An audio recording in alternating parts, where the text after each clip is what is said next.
Hello cricket station viewers எல்லாருக்கும் வணக்கம். நான் உங்க சஞ்சீவ், எங்களோட ரிச்சார்ட்ஸ் இருக்காரு. El Clasico of IPL CSK vs Mumbai Indians இப்பதான் முடிஞ்சிருக்கு. சிஎஸ்கே வழக்கம் போல வந்து அவங்க ஃபேன்ஸ் எல்லாருக்கும் வந்து நீங்க பிபி மாத்திரை போட்டுதான் ஆகணும் அப்படின்னு சொல்லி தான் அனுப்பியிருக்காங்கன்னு நினைக்கிறேன். ரொம்ப க்ளோஸா இருந்த மேட்ச் தான், ஃபர்ஸ்ட் த்ரில்லர்னு சொல்லலாம் கிட்டத்தட்ட. ஆனா சென்னை கையில இருந்த மேட்ச் அவங்களே வந்து கொஞ்சம் விட்டு பிடிச்சிருக்காங்க. ஃபர்ஸ்ட் நம்ம அந்த முதல் இன்னிங்ஸை பத்தி பார்ப்போம். மும்பை விளையாடினது, அவங்க பேட்டிங் அண்ட் சிஎஸ்கேவோட போலிங். ரிச்சர்ட்ஸ் என்ன நினைக்கிறீங்க ஓவராலா? ரோஹித் சர்மா திரும்ப கலீல் கிட்ட விழுந்ததா இருக்கட்டும், மற்ற பேட்ஸ்மேன்லாம் நூர் அகமது கிட்ட வந்து திரும்ப வந்து ஃபோல்ட் ஆனதா இருக்கட்டும், இந்த மாதிரி சின்ன சின்ன விஷயங்கள் நடந்திருக்கு ஒரு ரெப்பிடேட்டிவ் சைக்கிள்ல. என்ன நினைக்கிறீங்க ஓவராலா இந்த ஃபர்ஸ்ட் இன்னிங்ஸ் பெர்ஃபார்மன்ஸ் பத்தி? ஃபர்ஸ்ட் வந்து சென்னை சேப்பாக் விக்கெட் மாறிடுச்சு. ஸோ வந்து பவுன்ஸ் அண்ட் சீம்லாம் வந்து நல்லா இருக்கும் அப்படிங்கிற மாதிரி சொல்லியிருந்தாங்க. நாமளும் கூட அதை ப்ரீவியூவில் பேசியிருந்தோம். பட் வந்து இது வழக்கமான சென்னை விக்கெட்டாக இருக்குது. ஆனால் ஐபிஎல்லுக்கு இது வந்து ஒரு நல்ல விக்கெட். பேட்டிங் செய்யறதுக்கு ரொம்ப கஷ்டமான விக்கெட்டும் கிடையாது. அதே சமயத்தில் பவுலர்ஸ்க்கும் கொஞ்சம் ஸ்பின்னர்ஸ்க்குலாம் ஹெல்ப் இருந்துச்சு. பந்து கொஞ்சம் நின்று வந்துச்சு. ஒரு நம்ம சொல்லுவோம்ல வழக்கமாக ஒரு 180 பிச் அப்படின்ட்டு, இன்னைக்குமே வந்து பார்த்தீங்கன்னா அதே மாதிரி ஒரு 180 பிச் தான். இது எப்படி சொல்றதுன்னா, புதிய போர் பழைய திட்டம் வழக்கமான வெற்றி அப்படிங்கிற மாதிரி சிஎஸ்கேவுடைய வழக்கமான ஸ்ட்ராட்டஜி, அவங்களுடைய பழக்கப்பட்ட ஒரு போர்க்களம் தான் இது. அந்த மாதிரியான ஒரு பிச்சு கரெக்டாக அதுக்கு தகுந்த மாதிரி ஒரு ஸ்பின் ட்ரியோவை கொண்டு வந்தாங்க, வேலையை முடிச்சிட்டாங்க. இன்னொன்று வந்து இதில் ரொம்ப முக்கியமான விஷயம் என்னன்னு பார்த்தீங்கன்னா செஞ்சு, இதில் ஆச்சரியம்னு நிறைய ஆச்சரியம் இருந்துச்சு. ரெண்டு சைடுமே இருந்துச்சு. அதில் சிஎஸ்கே கிட்ட நிறைய இருந்துச்சு. அவங்க வந்து என்னன்னா, அவங்களுடைய ஒரு நம்பிக்கையான பேட்ஸ்மேன், ஃபாரின்ல இருந்து யாராவது ஒரு இந்தியன் கண்டிஷன்ல, ஆசியன் கண்டிஷன்ல ரொம்ப நல்லா விளையாடுவாங்கன்னா அந்த ரேரான பிளேயர்ஸ்ல கான்வே ஒருத்தர். அப்படிப்பட்ட ஒரு பிளேயரை வெளியே வச்சது இன்னைக்கு வந்து அவங்க செய்வாங்கன்னு நம்ம யாருமே நினைக்கல. நம்மலாம் லைனப் பத்தி பேசும்போது கான்வே அண்ட் ரூத்து தான் ஓப்பனிங் கன்ஃபார்ம் பண்ணிட்டோமே நம்ம தான். ஆமா, அதுல வந்து பாத்தீங்கன்னா கான்வே வெளியே வச்சாங்க. அதை விட இன்னொரு பக்கம் நீங்க பாத்தீங்கன்னா ஷாம் உள்ள கொண்டு வந்தது இல்லாம இல்ல பதிரனா வந்து இன்ஜுரி, அவ சின்ன நிகழ் இருக்குன்னு சொல்லிட்டாங்க இடையில. ஸோ அதனால அது ஓகே.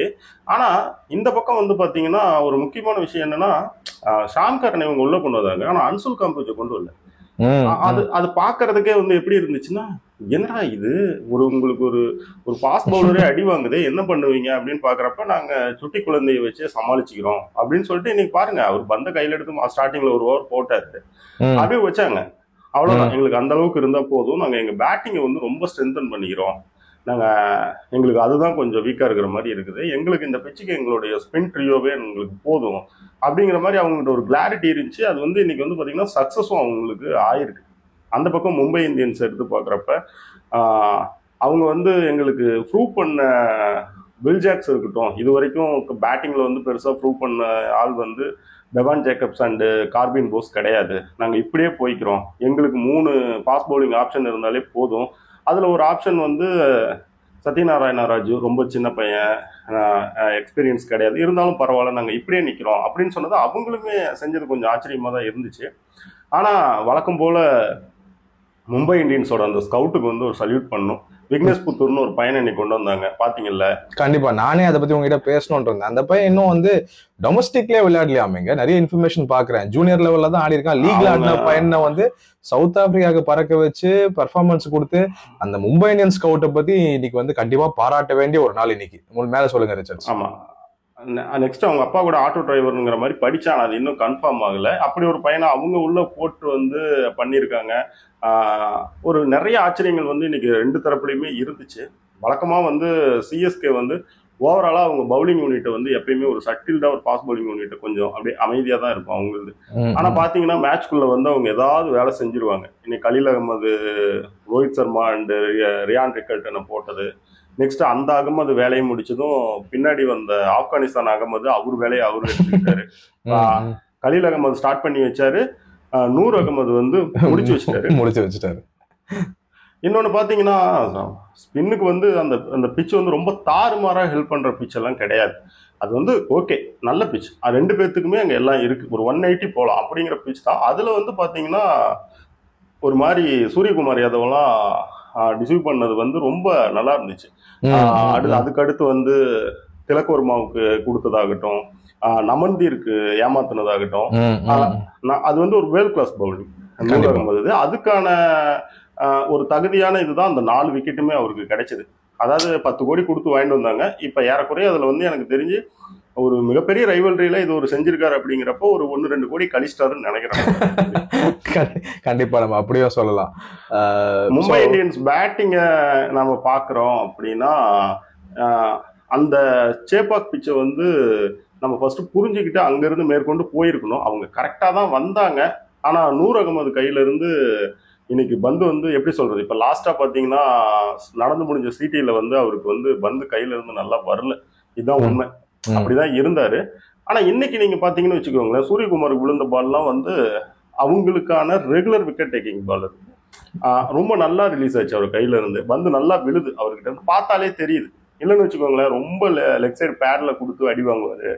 இல்லைன்னா இன்னைக்கு உள்ள வந்ததுமே ஒரு மாதிரி வெளியே ஒரு வைடு போட்டாரு பாத்தீங்களா, அந்த மாதிரி ஏதாவது வந்து ஒரு மாதிரி பிளாட்டா அடிச்சு வைடு போகும், இல்லைன்னா ஒரு மாதிரி ஒரு ஷார்ட் பால் போட்டு அடி வாங்குவாரு, அந்த மாதிரி இருக்கும். ஆனா இன்னைக்கு வந்து அவரோட பந்து கையில இருந்து நல்லா ரிலீஸ் ஆச்சு. அதுக்கான கிரிப்ட் தான் அந்த 4 விக்கெட்டும். அவர் உள்ள வந்து அவர் சடனா செஞ்ச வேலை வந்து மும்பை இந்தியன்ஸை வந்து, ஏன்னா மேல 3 விக்கெட் போயிருக்கு, கீழே வந்து இவர் 4 விக்கெட் எடுக்கிறாருன்னா அதுக்கு மேல ஒரு பேட்டிங் யூனிட்ல யார் இருக்க போறாங்க, எல்லாருமே காலி தானே. சோ வந்து அங்கேயே வச்சு எல்லா வேலையுமே முடிச்சிட்டாங்க. நான் ஒரே ஒரு கேள்வி உங்களுக்கு கேட்கணும்னு ரிச்சர்ட்ஸ், நீங்க ஓவராலாவே அந்த மும்பை இன்னைக்கு பேட்டிங் பெர்ஃபார்மன்ஸை பார்க்கும்போது, இப்போ 150க்கு அவுட் ஆகுறது அது ஓகே, ஆனா வந்து உங்களுக்கு ஏதாவது வந்து அவங்க ஒரு அவங்க கான்பிடன்ஸ் இல்லாம ஆடின மாதிரியோ இல்ல ரொம்ப காஷியஸா ஆடின மாதிரியோ இருந்ததா, ரொம்ப பார்த்து ஆடின மாதிரி ஏதாவது தோணுச்சு உங்களுக்கு இன்னைக்கு? இல்லைங்க, அப்படி எதுவும் கிடையாது. ரோஹித் சர்மா வந்து அது ஃபர்ஸ்ட் ஓவர் ஓகே. அதுக்கப்புறம் வந்தவங்களை பார்த்தீங்கன்னா வெல் ஜாக்ஸ்மே கூட அட்டாக் பண்ண தான் போனாரு. சூரியகுமார் யாதவ் வந்து பார்த்தீங்கன்னா அவருக்கு வந்து ஒரு கடைசியா இன்டர்நேஷனல் T20 கிரிக்கெட்லேயே கொஞ்சம் நல்ல டச் இல்லை. அவர் ரொம்ப சாதாரணமாக விளையாடுற பாலுக்கெல்லாம் கூட இங்கிலாந்து கூட விக்கெட் கொடுத்தாரு. ஸோ அவர்கிட்ட வந்து அந்த ஒரு சின்ன லேக் இருந்துச்சு. ஆனால் பட் வந்து அது வந்து எப்படின்னா, அது வழக்கமாக ஒரு லைட்டாக ஒரு சின்ன ஒரு ஃபார்ம் இல்லாத அப்போ வரக்கூடிய, அதுவும் லைட்டாக ஃபார்ம் இல்லாதப்போ வரக்கூடிய ஒரு விஷயம் தான். திலக் வர்மாவை பாருங்க, உள்ள வந்ததுமே அஸ்வின் அட்டாக் பண்ணி தான் விளையாடினாரு. கண்டிப்பா அவங்க நார்மலா தாங்க இருந்தாங்க. அது என்னன்னா அது நூர் அகமதுக்கு தான் நம்ம வந்து கிரெடிட் கொடுக்கணும். ஓகே, அந்த அளவுக்கு ஒரு கண்டெயின் பண்ணிருக்காரு, இழுத்து பிடிச்சிருக்காரு. அண்ட் ஷஹரும் கடைசியில வந்து அந்த ஸ்கோரை உயர்த்தினதுக்கும் அவருக்கு தான் ஒரு முக்கிய பங்களிப்பு இருக்கு. அதனால வந்து வெரி குட் தான் இருக்கு சஹர் இன்னைக்கு. ஆக்சுவலி வந்து பாத்தீங்கன்னா நான் எதிர்பார்க்கல, அது வந்து ஒன்னும் அவரை அனுப்புல, பிரான்சிஸோட பிரச்சனை இல்லை, நல்லா தான் பாத்துட்டாங்கன்னு நினைக்கிறேன் சிஎஸ்கே மேனேஜ்மெண்ட். ஆக்சுவலி என்னன்னு கேட்டீங்கன்னா, அது வந்து ரொம்ப ஒரு ஸ்போர்ட்ஸ்குள்ள இருக்கிறப்ப அதுதான் வரும். ரெண்டாவது இப்ப இன்னைக்கு தோனி உள்ள வந்தப்ப அவர் ஒண்ணு பண்ணாரு, நீங்க அது பார்த்தேன் கடைசியா ஸ்லெட்ஜ் பண்ணாரு, கடைசியில பார்த்தேன் நானு. அதாவது தோனியோட செல்லப்பிள்ளை வந்து அதனால வந்து தோனி அதெல்லாம் அவங்கலாம் எதுவும் நினைச்சுக்க மாட்டாரு. ஆனா எனக்கு அந்த ஃபர்ஸ்ட் இல்ல, அந்த பேட்டிங் ஆடும்போது வந்து அந்த ஒரு ரன்னுக்கும் சேர் பண்ணி ஒரு அக்ரெசிவா அடிச்சதா இருக்கட்டும், ஏதோ ஒரு இன்டென்டோட தான் வந்திருக்காரு. நீங்க ரிட்டைன் பண்ணல, நான் கண்டிப்பா உங்களுக்கு காட்ட போறேன் யாரு அப்படின்ற ஒரு மைண்ட் செட் தெரிஞ்சது. கண்டிப்பா இல்ல அந்த மாதிரி கூட அந்த பிரான்சைஸ் அவர் அந்த மாதிரி நினைக்கிற ஆள் கிடையாது. ஆனா எப்படி இருந்துச்சு அப்படின்னு பாத்தீங்கன்னா, தோனி உள்ள வந்தப்ப அவர் பண்ண ஸ்லெட்ஜிங் வந்து நான் ஸ்லிப் ஆகி நிக்கட்டுமா, நான் முன்னாடி நிக்கட்டுமா அப்படின்லாம் வந்து ஸ்பின்னுக்கு வந்து கேட்டுட்டு இருந்தாரு. தோனி நிக்கிறாரு, அவங்க டீம் கிட்ட கேட்கறாரு அவர். அந்த மாதிரி அது தோனி எதுவுமே கண்டுக்கல. ஆனா இதுக்கு மேலதான் அது சோசியல் மீடியால அதுக்கு என்ன ரியாக்ஷன் இருக்கு. ஆல்ரெடியே வந்து ரைட்டா பத்திட்டு இருக்கு அவர் ஃபர்ஸ்ட் இன்னிங்ஸ்ல பண்ணதுக்கு. ஆனா ஒரு கண்டிப்பா இஸ் பீயிங் இது ப்ரொஃபஷனலா தான் அவர் எடுத்துட்டு இருக்காரு, ப்ரொஃபஷனலா தான் பண்றாரு. ஆனா கண்டிப்பா அவருக்கும் இருக்கதான் செய்யும். சோ அதனால அவருக்கு தெரிஞ்ச கிரவுண்ட், பரிச்சயமான கிரவுண்ட், நல்ல பர்ஃபார்மன்ஸ் பண்ணோம் பழைய டீம் முன்னாடின்றது அவருக்கும் ஒரு பிளேயரா இருக்கதான் செய்யும். சரி, நம்ம இப்ப செகண்ட் இன்னிங்ஸ் சொல்லுங்க. இல்ல அடுத்த இன்னிங்ஸ் போலாம், நீங்க சொல்லுங்க, பாயிண்ட் சொல்லுங்க. இல்ல ஒரு ஃபாஸ்ட் பவுலரு பொதுவாவே வந்து பாத்தீங்கன்னா கொஞ்சமாவது அவங்க போற அந்த உழைப்புக்கு அக்ரெஷன் காட்டினாதான் அது வேலைக்கு. ரொம்ப கூலாலாம் இருக்க முடியாது. கண்டிப்பா ரிச்சர்ட்ஸ். சோ அது ஃபர்ஸ்ட் இன்னிங்ஸ் நம்ம பாத்துட்டோம். இப்போ செகண்ட் இன்னிங்ஸ் பத்தி என்ன நினைக்கிறீங்க நீங்க? சென்னையோட சேஸ் ருத்ராஜ் வந்து ரொம்ப கிளாஸியா தான் ஆனான்னு எனக்கு ஃபீல் ஆச்சு. அவரோட என்ன எலிகெண்டா அவருக்கு வருமோ அது அழகா விளையாண்டாரு. அதுக்கப்புறம் திரும்ப ரச்சின் ரவீந்திரா கடைசி வரைக்கும் வந்து மேட்சை வந்து ஆங்கர் பண்ணி முடிச்சுதான் இருக்கட்டும். நடுவில் எல்லாரோட கேமியோ பெர்ஃபார்மன்ஸும் வந்தது, கடைசியாக தோனியோட கேமியோ பெர்ஃபார்மன்ஸும் வந்தது. மேட்ச் முடிச்சுட்டு போகும்போது அந்த பொட்டு வச்சதாங்க கூட பாட்டு கூட போட்டாங்கன்னு கேள்விப்பட்டேன். அதெல்லாம் போயிட்டு இருக்கு. ஓவராலா நீங்க என்ன நினைக்கிறீங்க பெர்ஃபார்மன்ஸை பத்தி? முதல்ல ஒரு விஷயம் என்னன்னு கேட்டீங்கன்னா, ருத்ராஜுக்கு வந்து பெரிய அளவுல அவருக்கு இந்தியன் டீம்ல சான்ஸ் கிடைக்கணும் ஒரு கட்டத்துல சூழ்நிலை இருந்து அது அப்படியே தலைகீழாகி இன்னைக்கு இடமே கிடையாது எந்த இதுலயுமே, ஃபார்மேட்லயுமே. அப்போ வந்து பாத்தீங்கன்னா, நான் ஐபிஎல்ல வந்து என்ன ப்ரூவ் பண்றேன், என்னோட இடத்துல நான் ப்ரூவ் பண்றேன், அதுக்கப்புறம் இந்தியன் டீமுக்குள்ள வரேன், அந்த மாதிரி எல்லாம் இல்லை. அவர் என்ன பண்றாருன்னா, அவருடைய ஓப்பனிங் ஸ்லாட்டையே அங்க விட்டு கொடுத்துட்டு அது என்ன செய்யறாங்கன்னா, டீமுக்கு இப்ப என்ன வேணும், நம்ம என்ன மாதிரி போகலாம், நம்ம கிட்ட இருக்கிறதுக்கு நீங்க எந்த இடத்துல விளையாண்டா சரியா இருக்கும் அப்படின்னு பாக்குறப்ப நம்பர் 3 ஓகே நான் நம்பர் 3 விளையாடுறேன் அப்படிங்கிற மாதிரி அந்த டீமுக்கு அவர் கேப்டன், அதுக்கான பொறுப்பு அவர் எடுத்துக்கிறார். புரியுதுங்களா சஞ்சு? அவருடைய தனிப்பட்டு வெளியில இருக்கிற விஷயங்களை பத்தி அவர் யோசிக்க கிடையாது. முதல்ல வந்து அது ரொம்ப ரொம்ப வந்து ஒரு நல்ல அப்ரோச். ஏன்னா நம்பர் 1ல வந்து பாத்தீங்கன்னா ரச்சின், நம்பர் 3 ருதுராஜ், நம்பர் 5 சிவம் துபே. இந்த காம்பினேஷன் இருந்துச்சுன்னா எப்படி இருக்கும்னு பாத்தீங்கன்னா, அவங்களுடைய நம்பர் 5 வரைக்கும் அந்த நடுவுல 2வது இடத்துக்கும் 4வது இடத்துக்கும் யாராவது ஒரு 2 இந்தியன் பிளேயரையோ இல்ல ஒரு மாதிரி ப்ரூவ் பண்ணாத யாரையோ அந்த இடத்துல ஒட்ட வச்சுட்டு இவங்க அந்த நம்பர் 5 இறுக்கி பிடிப்பாங்க, இந்த 3 பேரும் சேர்ந்து. அதுக்காக ஒரு நம்பர் 3 வராது. முதல்ல அந்த விஷயத்துக்கு வந்து ஒரு கேப்டன் தான் அந்த டீமோட மொத்த பொறுப்பையும் எடுத்துக்கணும். ருதுராஜ் இன்னைக்கு அதை எடுத்தது வந்து ரொம்ப அருமையா இருந்துச்சு. அதுவே ஒரு ஆச்சரியமான விஷயம். இன்னைக்கு அவங்க அதை செய்வாங்கன்னு நம்ம நினைக்கல. இது ஆக்சுவலி இது ஒரே ஒரு நிமிஷம் ரிச்சார்ட்ஸ், உங்களை இன்டரப்ட் பண்றேன். இதுல ஒரே ஒரு விஷயம் நான் கேட்கணும் இருக்கேன். அந்த ஓப்பனிங் காம்பினேஷன் வந்து இன்னைக்கு மாத்தினதுக்கு அதை நம்ம இப்படியும் பார்க்க முடியுமா? இப்போ ராகுல் திரிபாதி தான் உங்களுக்கு இம்பாக்ட் சப்பா உள்ள வந்தாரு, கடைசி ஓவர்ல கலீல் அகமதை ரீப்ளேஸ் பண்ணாரு இம்பாக்ட் சப்பா உள்ள வந்து. இப்போ ராகுல் திரிபாதி நம்ம என்ன நினைச்சோம்னா வந்து ஓப்பனிங்ல ரச்சனும் இவரும் இறங்கிட்டாங்கன்னா ஒரு 1-1 தான் விளையாட போறாரு, 3ல ஆடுவாங்கன்னு நினைச்சோம். பட் இவங்க ஆல்ரெடி ஹூடா தூபே அப்படின்ற வரிசையா வச்சிருக்கிறதால மேபி எங்களுக்கு அதுக்கப்புறம் வர லைனப் வந்து கரெக்டா இருக்கட்டும், பட் நாங்க திரிபாதியை மேல அமிச்சுட்டு எவ்வளவு ரன் வரட்டும் கிடைச்ச வரைக்கும் அப்படி கூட யோசிச்சிருக்கலாம்ல. இல்ல அவங்க யோசிக்கிறதே என்னன்னு கேட்டீங்கன்னா, அவங்களுக்கு இங்க பாருங்களேன் 1-3-5 இந்த இடத்துல அவங்களுடைய ப்ரூவன் பிளேயர்ஸ் இருப்பாங்க. 2 and 4ல வந்து பாத்தீங்கன்னா மத்த பிளேயர்ஸ் வச்சுக்குவாங்க. அதாவது இது மூலமா என்ன நடக்கும்னு கேட்டீங்கன்னா, ஒரு ஒரு ஒரு ஒரு எக்ஸ்பீரியன்ஸ்டு அண்ட் வந்து ஒரு ஸ்கில் கை வந்து அங்க பிச்ல இருந்துகிட்டே இருப்பாங்க நம்பர் 5 வரைக்கும். இப்ப நீங்க நம்பர் 6 and 7, 8 வந்துட்டீங்கன்னா மறுபடியும் பழைய கைங்க வர ஆரம்பிச்சிருது. புரியுதுங்களா?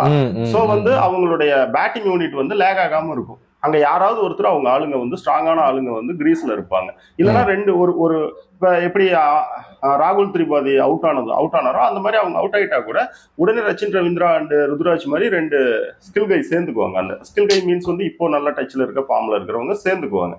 ஓகேங்களா? அதுக்கு தான் வந்து அவங்க என்ன செய்யறாங்கன்னு பாத்தீங்கன்னா 1-3-5 நம்ம ஸ்ட்ராங்கா வச்சுக்கலாம், 2-4 வந்து நம்ம இப்ப கொண்டு வந்திருக்கிற பிளேயர்ஸை உள்ள வச்சுக்கலாம், அவங்க செய்யறது சைட்டும் நம்ம பாத்துக்கலாம் அப்படிங்கிறது தான் அதோட இது. அதை வந்து இப்ப இருக்கிற ஒரு இந்தியன் டீம்ல இடமே இல்லாத ஒரு ருதுராஜ் வந்து ஓப்பனிங் ஸ்லாட் அதுவும் அவரை விட்டு கொடுத்துட்டு செய்யறது ரொம்ப நல்ல விஷயம். ஓகே ரிச்சர்ஸ், நீங்க மேல சொல்லுங்க அந்த இன்னிங்ஸை பத்தி, மற்ற பிளேயர்ஸ் அவங்க பெர்ஃபார்மன்ஸ்லாம். இதுல பொதுவா வந்து என்னன்னு பாத்தீங்கன்னா, இன்னைக்கு வந்து ரச்சின் ரவீந்திராவுக்கு இயல்பா செய்யற ஒரு விஷயத்த வந்து ருதுராஜ் எடுத்துக்கிட்டாரு. ருதுராஜ் செய்யற ரோலை வந்து ரச்சின் ரவீந்திரா எடுத்துக்கிட்டாரு. ருதுராஜ் வந்து 26 balls 53 runs வந்தாரு, கையில கிடைச்சது, பால்ஸ் கிடைச்சது, டக்குன்னு போனாரு. ரொம்ப பாத்தீங்கன்னா எஃபர்ட்லெஸ்ஸா விளையாடக்கூடிய ஆளு ருதுராஜ். சோ வந்து அது அவரோட எலிகன்ஸ் எப்படி இருக்கும்னு நமக்கு தெரியும். அந்த ஹேண்ட் ஆப் சைடு எக்ஸ்டன் ஆகி போறது, அந்த கவர் அண்ட் பாயிண்ட்ல அவர் விளையாடுறது. இன்னைக்கு கூட ட்ரெண்ட் போல்ட் வந்து பாத்தீங்கன்னா எடுத்ததும் பவர் ஸ்டெம்ப்ல இந்த பக்கம் வந்ததுமே அதுக்காகவே ஸ்டெப் அவுட் பண்ணி அதுக்கு கவர்ல பாலை வந்து பவுண்டரி ஆனதுன்னு சொல்லி அவருக்கு ஒரு இது இருக்கு. அவர் ஒரு கிளாஸ் பிளேயர் தான். அதை வந்து அவர் காட்டினாருன்னா அது வேற மாதிரி காட்டினார். அதாவது என்னன்னா, எனக்கு படுது, நான் பண்ணிடுறேன் அப்படின்ட்டு ஃபுல்லா போனார். அதை போயிட்டு ஒரு 26 ball ஒரு 53 runs எடுத்து கொடுத்துட்டு அந்த பக்கம் நகரமும். ரச்சின் ரவீந்திரா பார்த்தீங்கன்னா ருதுராஜோட அந்த ரோலை அப்படியே ரச்சின் ரவீந்திரா எடுத்துக்கிட்டு கடைசி வரைக்கும் நின்று முடிச்சு கொடுத்தாரு. 45 பாலுக்கு 65 ரன். அதுவும் அந்த கடைசி 2 6 இருந்ததுனால இந்த பெரிய வித்தியாசம் இருக்குது. பொதுவாக வந்து அவர் ரொம்ப ஒரு நார்மலான ஸ்ட்ரைக் ரேட்ல தான் டீம் ஜெயிச்சா போதும், அந்த இடத்துக்கு நம்ம கூட்டிட்டு போகணும்னு சொல்லிட்டு அவருமே ஒரு சென்சிபிளான இன்னிங்ஸ் தான் விளையாண்டார். இதுமே எப்படின்னா, அதான் இவர் ரோல் அவரும் அவர் ரோல் இவரும் எடுத்துக்கிட்டாங்க அப்படிங்கிற மாதிரி தான் இருந்துச்சு. எல்லாருமே பொறுப்பு எடுத்துக்கிறாங்க. சிஎஸ்கேல வழக்கமா இருக்கக்கூடிய ஒரு விஷயத்த நம்ம அப்படித்தானே பாக்குறோம். அவங்க எல்லாருமே அவங்கவுங்க வேலையை அப்படியே செய்யறாங்க. ரெண்டாவது வந்து என்னன்னு பாத்தீங்கன்னா, சிஎஸ்கே ஃபேன்ஸை பொறுத்த வரைக்கும் நம்ம இந்த மேட்ச்ல ஒரு விஷயம் சொல்லணும்னா என்ன சொல்லணும்னா, உங்களுக்கு உங்க ஆள் வந்து ஒரு ஸ்டெம்பிங்கும் பண்ணிட்டாரு. ரெண்டாவது வந்து உங்க ஆள் வந்து கிரவுண்டுக்குள்ளேயும் வந்துட்டாரு பேட்டை தூக்கிட்டு. ஸோ உங்களுக்கு இன்னைக்கு வந்து நீங்க உங்க பைசாவுக்கு மேல ஷோ கிடைச்சாச்சு, ஜெயிக்கவும் செஞ்சிட்டீங்க. அது யாரை ஜெயிச்சிருக்கீங்க? மும்பை இந்தியன்ஸை ஜெயிச்சிருக்கிறீங்க. அது உங்க ஓன் கிரவுண்ட்ல ஜெயிச்சிருக்கிறீங்க. அப்புறம் என்ன, நேற்று ஆர்சிபி, இன்னைக்கு சிஎஸ்கே. அது வந்து ஒரு மஜாவா தான் இருக்கும் அவங்கள பொறுத்த வரைக்கும் அந்த இதுக்கு.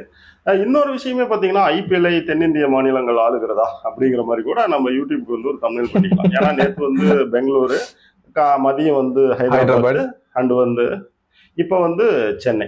சில மும்பை இந்தியன் ஃபேன்ஸும் சந்தோஷமா தான் இருப்பாங்க. முதல் மேட்ச் தோத்தாதானே அவங்களுக்கு வந்து ஐபிஎல்ஐ கலக்கட்டும். ஆனா சென்னை கூட தோத்த ஒரு சின்ன வருத்தம் இருக்குமே தவிர, ஆனா அவங்க 2012 அப்புறம் ஜெயிக்கவே இல்லையாமே. அந்த ஸ்டார்ட் இப்பதான் கேள்விப்பட்டேன் நானு. ஃபர்ஸ்ட் மேட்ச் சொல்லுங்க. நீங்க அவங்க இப்ப எப்படி தெரியுங்களா கூலா சொல்லுவாங்க, "ஹே, நான் பஞ்சாப் கூட விளையாண்டுறதாலே தோத்துருப்பேன் நீங்க என்னப்பா?" அப்படின்னு. அப்படிதான் சொல்லியிருப்பாங்க. ஏன்னு கேட்டா, ஏன்னா அவங்களுக்கு ஃபர்ஸ்ட் மேட்ச் அப்படிதான். ஆமா ஆமா. ஆனா இதுக்கப்புறம் வந்து அவங்களுக்கும் எப்படியோ ஹர்திக் பாண்டியா அப்புறம் வந்து பும்ரா எல்லாம் திரும்ப இதுமே வந்து வந்து லைனப்பே வேற மாதிரி ஆயிடும் நினைக்கிறேன். கரெக்டுங்களா? ஆமா, அது அது ஆயிடும். இன்னொன்னு வந்து பூம்ரா உடனே கிடைக்கிறது கஷ்டம். அது எப்ப கிடைப்பாருன்னு சொல்ல முடியாது. ஆனா ஒரு விஷயம் என்னன்னு கேட்டீங்கன்னா, அந்த நூர் அகமது கிட்ட இருந்து அந்த மாதிரியான டெலிவரிஸ் வந்து அவருக்கு ஒரு ஃப்ளோவா அது விழும். அவர் நல்ல இதுல இருக்கிறப்ப அப்படி அந்த நிலைமையில அவர் இல்லைனாலோ இல்ல அவர் டீம்ல இல்லைனாலோ இன்னைக்கு இந்த மேட்சையே சிஎஸ்கே வந்து ரொம்ப ஈஸியெல்லாம் வின் பண்ணிருக்க முடியாது. ரிசல்ட் வேற மாதிரிலாம் கூட இருந்திருக்கும். மேட்சோட ஒரிஜினல் ஹீரோ ஃபர்ஸ்ட்ல வந்து பாத்தீங்கன்னா நூர் அகமது தான். ஆமா, அதுல 180னா அது இப்பயுமே அது வந்து ஒரு கஷ்டமான இடத்துக்கு போயிருக்கும் அந்த டார்கெட். கண்டிப்பா 100 பெர்ஃபார்மன்ஸும் பாராட்டணும். சிஎஸ்கே அவங்க மிடில் ஆர்டர்லயும் கொஞ்சம் பார்க்க வேண்டிய விஷயங்கள்லாம் நிறைய இருக்கு. ரிசர்ச் உங்களுக்கு வேற ஏதாவது பாயிண்ட்ஸ் இருக்கா? இல்ல நம்ம இந்த வீடியோ முடிச்சுக்கலாம். எனக்கு என்னன்னா, சேப்பாக்கில் இப்படி ஒரு பிளேயிங் லெவன் வச்சு விளையாடி இருக்காங்க. வெளியே போறப்ப என்ன மாதிரி ஒரு பிளேயிங் லெவன் வச்சு விளையாடுவாங்க அப்படிங்கிறத எனக்கு ஒரு பெரிய கன்ஃபியூஸா இருக்கு. ஏன்னா இதே பிளேயிங் லெவன்லாம் போகிறதுக்கு வாய்ப்பு ரொம்ப கம்மி. ஆனா பார்க்கலாம் இவங்களை. ஏன்னு வச்சுக்கோங்களேன், நம்ப முடியாது, நம்புங்கள், நீங்கள் நினைக்காததெல்லாம் நடக்கும் அப்படிங்கறத இந்த சிஎஸ்கே அடிக்கடி ஏதோ ஒரு ஆவரேஜ் டீம் எல்லாம் வச்சுட்டு என்னென்னமோ பண்ணுவாங்க. ஆவரேஜ் டீம் எல்லாம் வச்சு கப்பே அடிச்சிருக்காங்கன்றதும் ஒரு நம்ம ஒரு மறுக்க முடியாத விஷயம். அது பார்ப்போம். என்னன்னா ஆர்சிபி கொல்கத்தா ஜெயிக்கும்னு நினைச்சோம். ஆனா வந்து சொல்லியிருந்தோம் ஆர்சிபி ஜெயிச்சுது. ஆனா இன்னைக்கு வந்து ஹைதராபாத் அண்ட் சிஎஸ்கே ஜெயிக்கும்னு தான் சொல்லியிருந்தோம் நம்ம ப்ரிவியூல. ஸோ அதுதான் அந்த ரெண்டு டீம் தான் ஜெயிச்சிருக்கோம். ஷூர் ரிச்சர்ஸ், உங்க அனாலிசிஸ்க்கு நன்றி. நம்ம ஃபர்தரா எல்லா மேட்சஸ்க்கோ வந்து நெக்ஸ்ட் அனாலிசிஸ் எப்படி இந்த டீம்ஸ் பெர்ஃபார்ம் பண்றாங்கன்னு பார்ப்போம். தேங்க்யூ ரிச்சர்ஸ். Thank you sir.